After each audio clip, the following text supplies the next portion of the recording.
అక్రమ సంబంధాలు రోజు రోజుకి ఎక్కువైపోతున్నాయి అన్నమాట. అయితే రామాయణంలో ఇలాంటి వాటి గురించి ఏముంది? రామాయణం మనకి ఏం నేర్పిస్తుంది? అది మాట్లాడుకుందాం ఈరోజు.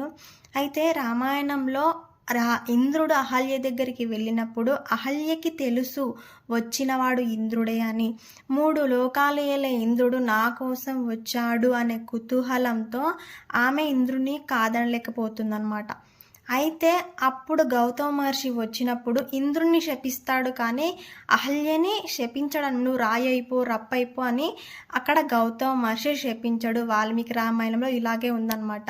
నేను ఈ అహల్య గురించి కూడా నేను యూట్యూబ్ ఛానల్లో వీడియో ఉంది. అసలు అహల్య ఎంత అద్భుతంగా శరీరం పొందింది, అది అసలు ఏ విధంగా శరీరం వచ్చింది ఆమెకి, అది చాలా బాగుంటుంది అనమాట. అది మిస్ కాకుండా చూడండి.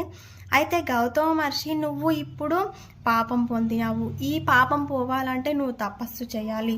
ఈ తపస్సు ఎప్పుడు పండుతుంది అంటే 3 లోకాలు ఏలే ఇంద్రుణ్ణి చూసే నువ్వు మోహించావు.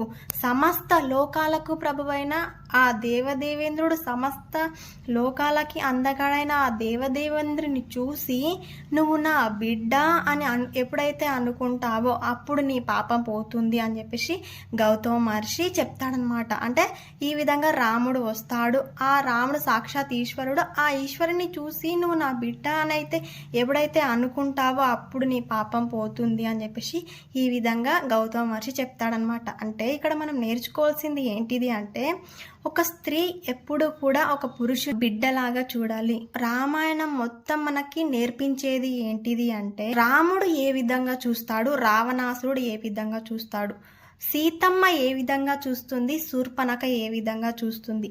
రాముడు ఒక స్త్రీని పరదేవతతో సమానంగా ఒక మాతృభావంతో, అమ్మ అనే భావంతో చూస్తాడనమాట. రావణాసురుడు ప్రతి స్త్రీని కూడా కామవాంఛతో చూస్తాడనమాట. సీతమ్మ ఒక ప్రతి పురుషుణ్ణి కూడా తన బిడ్డతో సమానంగా చూస్తుంది అన్నమాట. శూర్పణఖ పురుషులని కామ వాంఛతో చూస్తుందన్నమాట. స్త్రీ ఎంత అందంగా ఉన్నప్పటికీ కూడా మా అమ్మ ఎంతో అందంగా ఉంది, ఆమెకి సుగుణాలు కలిగిన పురుషుడు, మంచి పురుషుడితో వివాహం జరగాలి, మంచిగా ఉండాలి, బాగుండాలి అనే ఒక పవిత్రమైన ఆలోచన మనకు వస్తుంది అనమాట.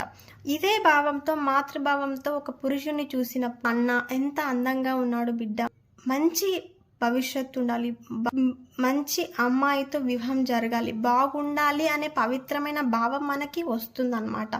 ఈ విధంగా కామవాంఛతో చూసినప్పుడు మనకి దిగజారిపోతాం అన్నమాట.